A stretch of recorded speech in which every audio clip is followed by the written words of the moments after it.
future BCPS graduates. This video is going to walk you through Lesson 1 for English 11 during the week of April 27.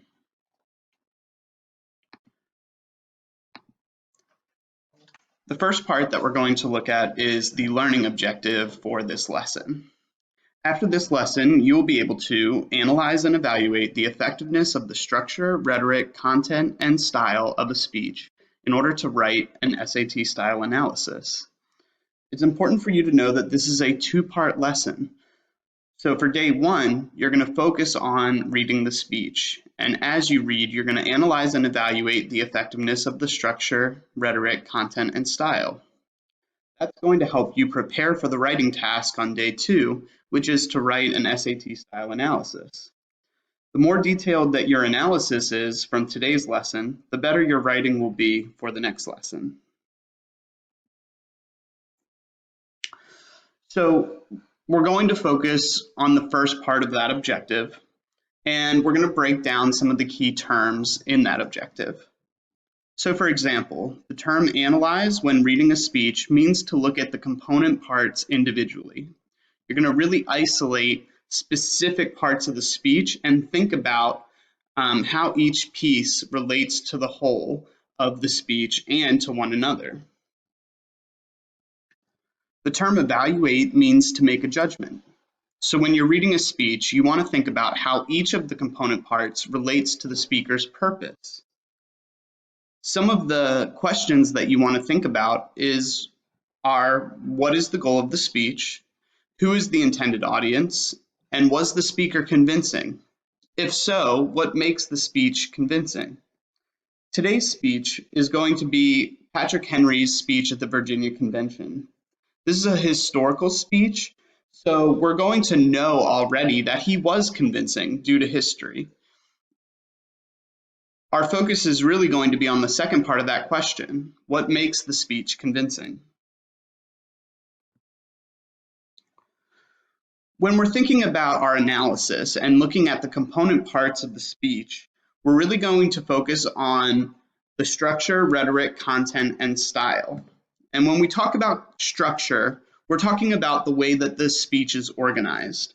You want to examine both the larger structures and the smaller structures in the speech. So for example, the larger structure is simply looking at the beginning, the middle, and the end. When you're looking at the smaller structures, you're really looking at how the paragraphs are organized, the sentences that are used, the word order within the sentences. Our instruction for today is really going to focus on that second bullet point, which is rhetoric. These are the techniques that the author uses in order to effectively persuade the audience. You want to examine both the rhetorical appeals, such as ethos, pathos, and logos, as well as the rhetorical devices, such as repetition, parallel structure, and allusion. The appeals are present in every speech, whereas rhetorical devices are usually unique to each writer. You can also examine the content, which is simply what the speech is about, thinking about the central ideas and the supporting details that are included in the speech, as well as the style of the writing.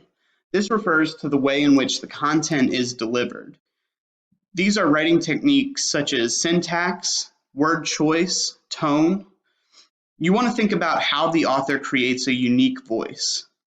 It's important to note that the elements of style can overlap with the rhetorical devices. The first part of this lesson asks you to think about the text that you've read during Unit 3 in order to answer the following questions. How do revolutions begin? How do people create change? And so you want to think about not only text that you've read in ELA, but really any text that's related to a revolution. These could be historical documents, these could be anything that you've seen in the news or anything that you've read about. And so once you have your answer, you want to post your original response, or if you're working in the paper packet, you want to think about just jotting down some ideas. This will help us to evaluate the speaker's persuasiveness. If we're thinking about the goal of inciting a revolution, How well did the speaker of the speech initiate that revolutionary change? So for example, whenever I think about answering these questions, I'm thinking about the American Revolution. One of the texts that you may have read this year in English 11 or in history, American history, the Declaration of Independence. This is a famous line, and it's actually one of the first lines in the Declaration of Independence. It says, "We hold these truths to be self-evident, that all men are created equal, that they are endowed by their Creator with certain unalienable rights, that among these are life, liberty, and the pursuit of happiness." And so when we're thinking about how a revolution begins, we know that a revolution requires sacrifice and discomfort. It's asking people to give up what they have in the pursuit of something new. And so, for example, when people are asked to leave a place of safety and assurance, they have to be brought together by a common vision. That was really the purpose of the Declaration of Independence, to bring the colonists together in a common vision for their new government. And so it explicitly states the shared truths of the colonists in order to create that common vision. And so as I move forward with today's reading, I want to think about, does Patrick Henry create a common vision in his speech? That might be one of the criteria that I use in order to evaluate whether or not he was persuasive. In order to actively read the speech today, you want to be very familiar with the rhetorical appeals and devices. This should be a review as you've seen rhetorical appeals and devices throughout your ELA instruction. On the next slide, I'm going to show you a list of rhetorical devices that are present in the speech that you're about to read. It doesn't matter which rhetorical appeals or devices that you choose, because any of them will have evidence in the speech that you're about to read. It is really important that you are very familiar with at least 4 to 5 of the devices in order to identify and analyze the way that they're used in the speech. It's less important that you know the names of the rhetorical appeals and devices, and more important that you are able to talk about how they impact the persuasiveness of the speech. As you examine the list of rhetorical appeals and devices, pick examples that you are really familiar with. This is not a time that we want to challenge ourselves in terms of learning new rhetorical appeals and devices, because the text that we're about to read is challenging in and of itself. We want to go into this with the rhetorical appeals and devices in mind that we're already very familiar with. That way, as we read the speech, we are more likely to identify them and will have an advantage when we're analyzing their use.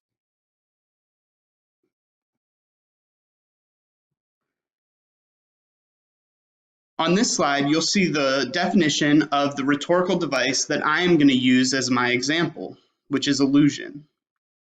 You want to use the glossary of rhetorical devices that you've seen in previous lessons in order to get a definition of the rhetorical device and to think about whether or not this is something that you are familiar enough with in order to identify and analyze it in the text that you are about to read.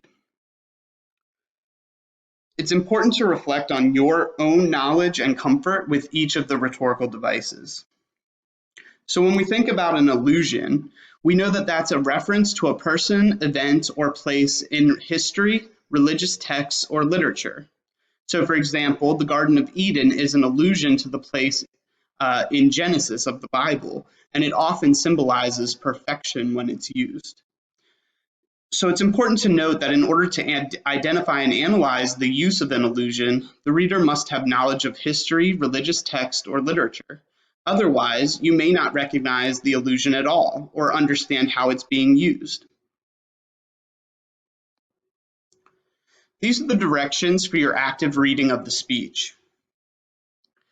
You want to be able to identify and explain his use of rhetoric to convince the audience to take defensive action against the British. It's important to note that this is the purpose of his speech. He wants his audience to take military action. And so if we know that purpose, we can think about how successful was he in achieving that purpose. It's also important to note that before you read the speech, we know from history that at this time period, most of the fighting for the American Revolution was taking place in Massachusetts. Patrick Henry is giving this speech in Virginia. And so the colonists that he's speaking to have not made any decision about whether or not to join the American Revolution at this time.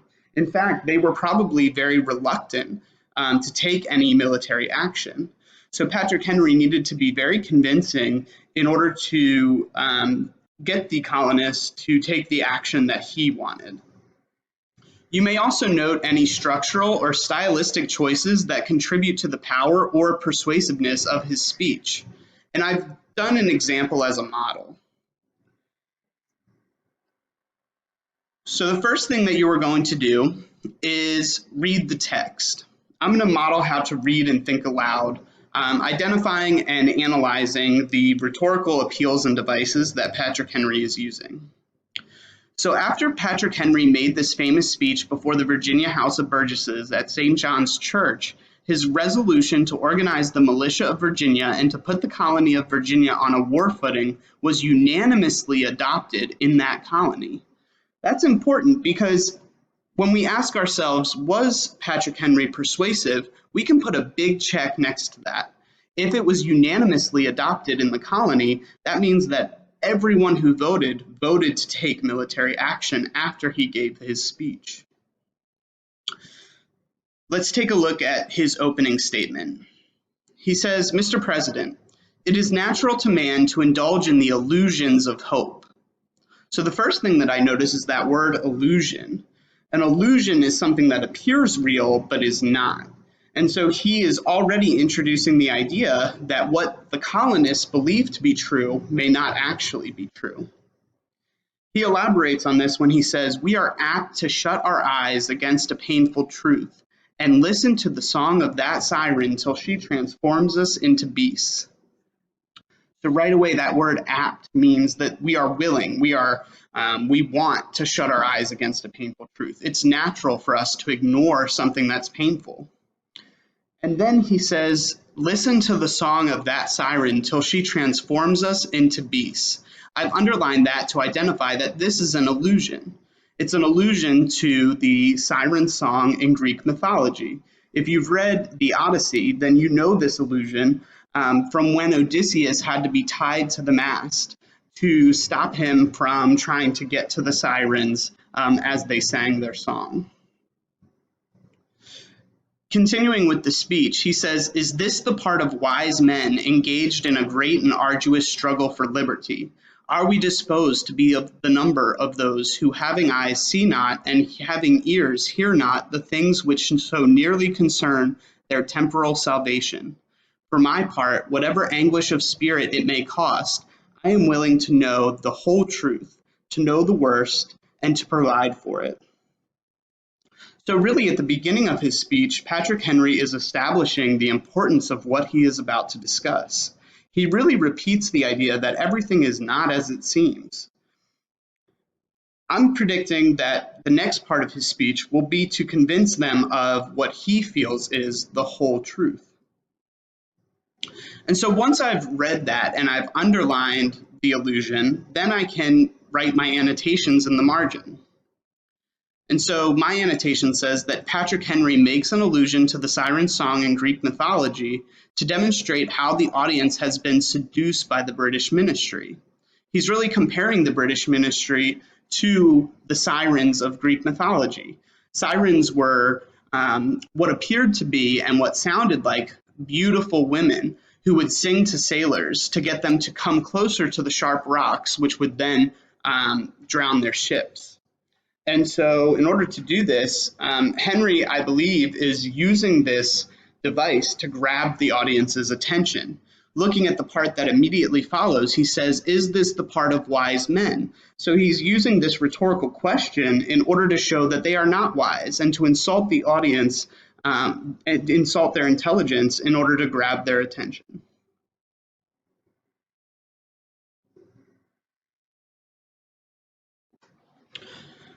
Once you've finished reading the text and completing your annotations, the next part is to show what you know by organizing your annotations into a pre-writing chart.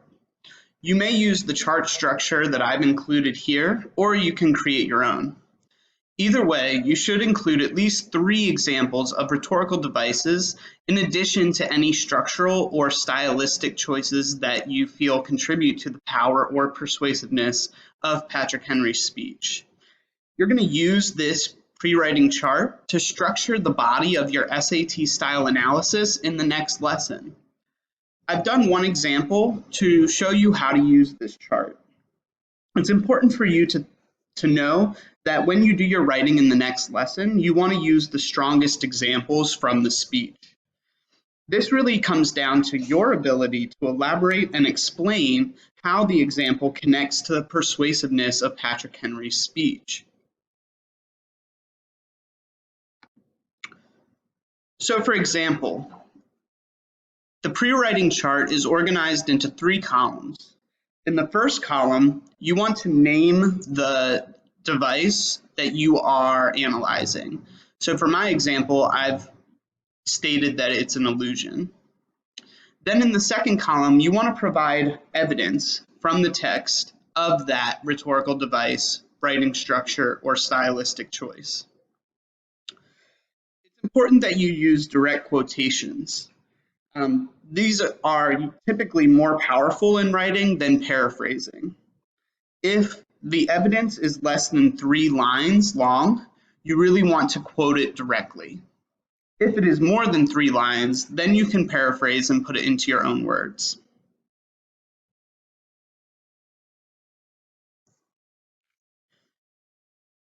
Finally, you want to look at the effect that this has on the audience. So for example, I've elaborated on my initial annotations in order to explain in more detail the effect of the illusion. I'm really demonstrating that I know not only what the technique is, but also why the author chooses that technique, how it impacts the audience, and how it relates to his overall purpose. So for example, I've written that Patrick Henry uses this illusion to reinforce the idea that the British ministry is evil by comparing it to a monster from Greek mythology. He's really hammering that point home. Simultaneously, Henry insults the intelligence of the audience by insinuating that they have been seduced by the illusion of hope. He's really insulting their intelligence in order to grab their attention. Henry knows that most of his audience does not want to engage in revolutionary action. And so by insulting them, he's really grabbing their attention so that they pay attention to his next points. He does that in an attempt to grab their attention as he develops his argument for defensive military action. And so I've really elaborated here on what I wrote in my annotations, and now I'll be very well prepared to use this as an example in the body of my analysis in the next lesson. Thank you for paying attention, and I hope that this has been helpful in helping you navigate Lesson 1 during the week of April 27. Thank you. This lesson is for Grade 12 ELA for the week of April 27th, Lesson 2. This lesson segment picks up after the Think About It and the Learn About It steps of the lesson.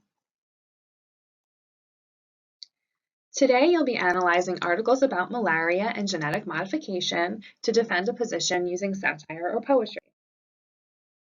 You have already considered the following questions. What is the impact of one's personal agency upon the natural world, and should there be limits to man's manipulation of nature? You've also read the article, Scientists Create New Strain of Malaria-Blocking Mosquito. As you read, you probably noted the following important information. Scientists have created a new strain of mosquito to help get rid of malaria.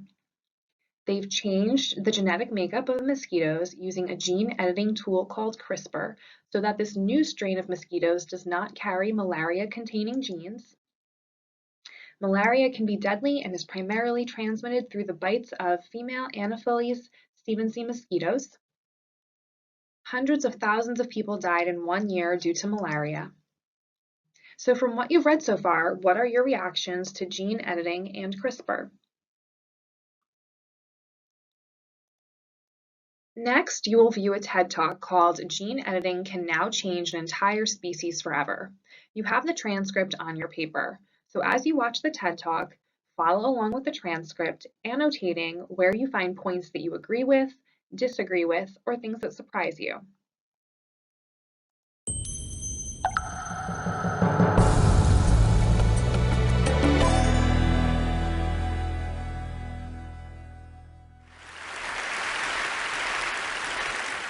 So this is a talk about gene drives. I'm going to start by telling you a brief story. 20 years ago, a biologist named Anthony James got obsessed with the idea of making mosquitoes that didn't transmit malaria. It was a great idea and pretty much a complete failure. For one thing, it turned out to be really hard to make a malaria-resistant mosquito. James managed it finally, just a few years ago, by adding some genes that make it impossible for the malaria parasite to survive inside the mosquito. But that just created another problem. Now that you've got a malaria-resistant mosquito, how do you get it to replace all the malaria-carrying mosquitoes? There were a couple options, but plan A was basically to breed up a bunch of the new genetically engineered mosquitoes, release them into the wild, and hope that they pass on their genes. The problem was that you'd have to release literally 10 times the number of native mosquitoes for that to work. So in a village with 10,000 mosquitoes, you'd release an extra 100,000. As you might guess, this was not a very popular strategy with the villagers.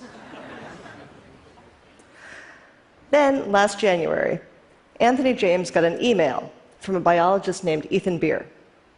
Beer said that he and his grad student, Valentino Gantz, had stumbled on a tool that could not only guarantee that a particular genetic trait would be inherited, but that would spread incredibly quickly. If they were right, it would basically solve the problem that James had been working on for 20 years. As a test, they engineered 2 mosquitoes to carry the anti-malaria gene and also this new tool, a gene drive, which I'll explain in a minute. Finally, they set it up so that any mosquitoes that inherited the anti-malaria gene wouldn't have the usual white eyes, but would instead have red eyes. That was pretty much just for convenience, so they could tell at a glance which was which. So they took their 2 anti-malarial red-eyed mosquitoes, put them in a box with 30 ordinary white-eyed ones, and let them breed. In 2 generations, those had produced 3,800 grandchildren. That is not the surprising part. This is the surprising part. Given that you started with just 2 red-eyed mosquitoes and 30 white-eyed ones, you'd expect mostly white-eyed descendants. Instead, when James opened the box, all 3,800 mosquitoes had red eyes. When I asked Ethan Beer about this moment, he became so excited that he was literally shouting into the phone. That's because getting only red-eyed mosquitoes violates a rule that is the absolute cornerstone of biology, Mendelian genetics. I'll keep this quick, but Mendelian genetics says that when a male and female mate, their baby inherits half of its DNA from each parent. So if our original mosquito was AA and our new mosquito was AB, where B is the anti-malaria gene, the baby should come out in 4 permutations: AA, AB, AA, BA. Instead, with a new gene drive, they all came out AB. Biologically, that shouldn't even be possible. So what happened? The first thing that happened was the arrival of a gene editing tool known as CRISPR in 2012. Many of you have probably heard about CRISPR, so I'll just say briefly that CRISPR is a tool that allows researchers to edit genes very precisely and easily and quickly. It does this by harnessing a mechanism that already existed in bacteria. Basically, there's a protein that acts like a scissors and cuts the DNA, and there's an RNA molecule that directs the scissors to any point on the genome you want. The result is basically a word processor for genes. You can take an entire gene out, put one in, or even edit just a single letter within a gene. And you can do it in nearly any species. Okay, remember how I said that gene drives originally had 2 problems? The first was that it was hard to engineer a mosquito to be malaria resistant. That's basically gone now, thanks to CRISPR. But the other problem was logistical. How do you get your trait to spread? This is where it gets clever.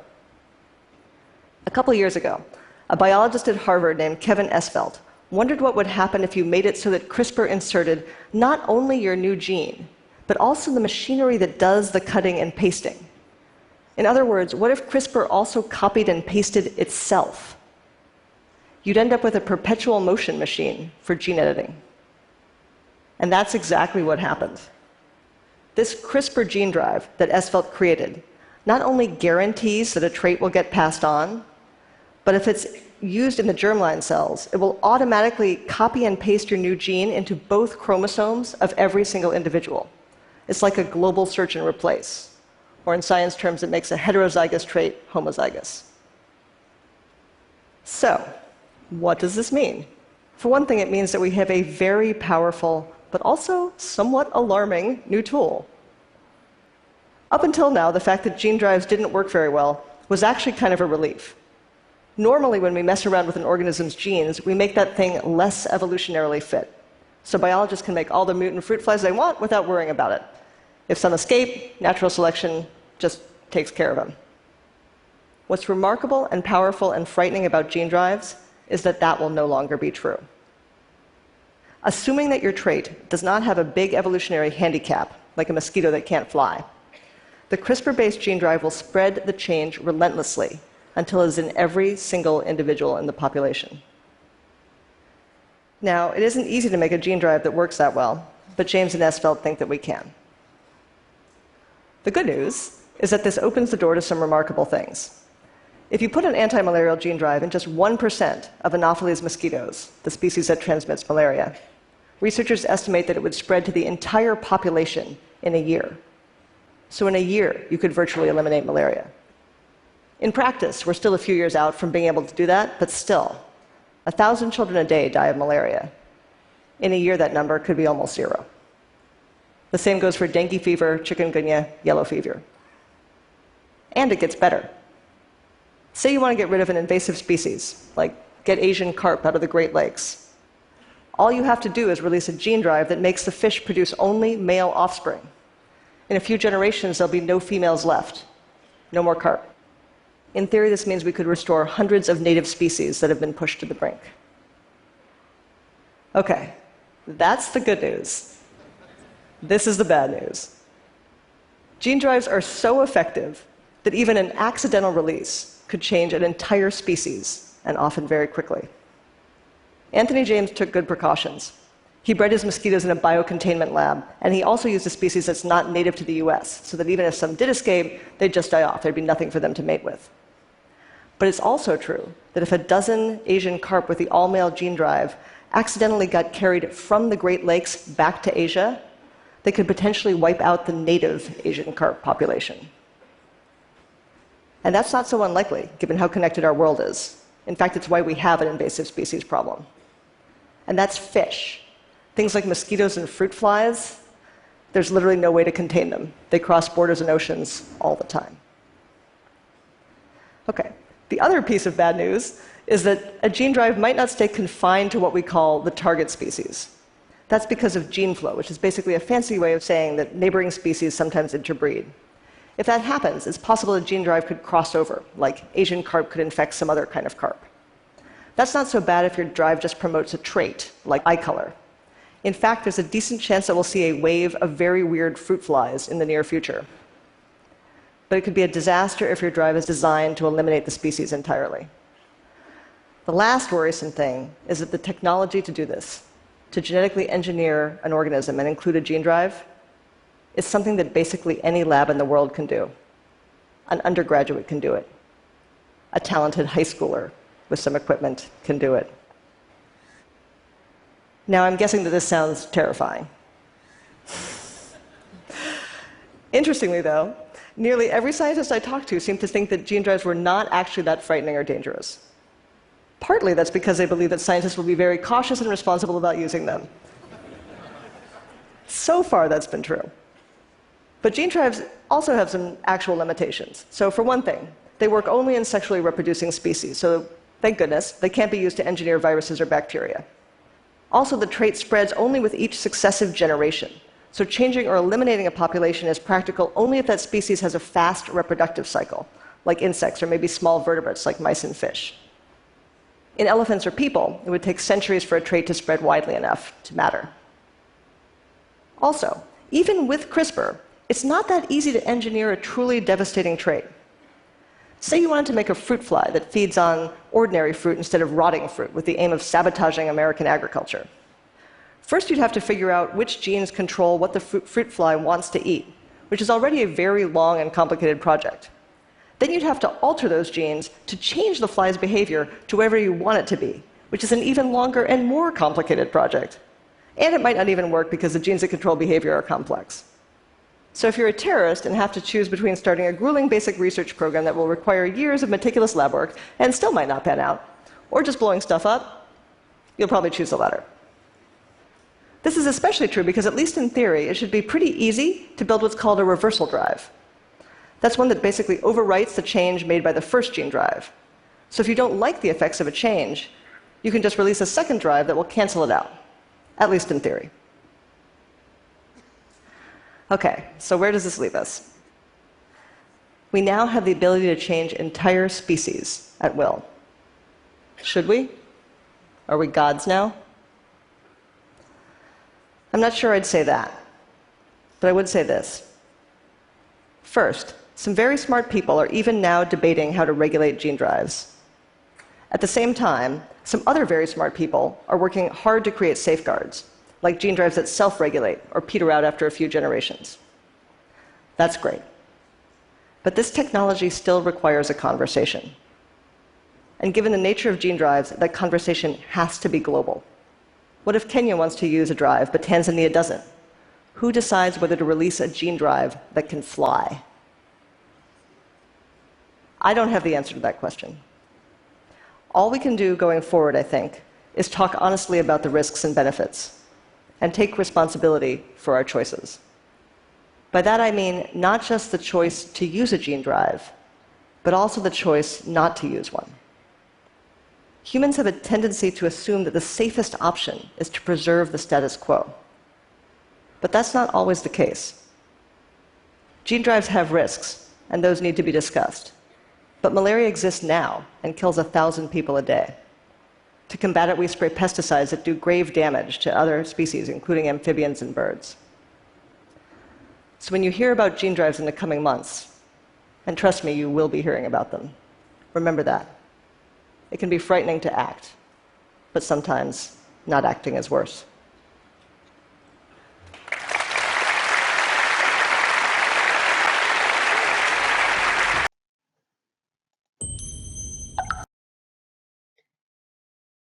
Now you will consider all that you've learned about CRISPR and the use of gene editing to compose a claim, asserting your position on their use in the scientific world.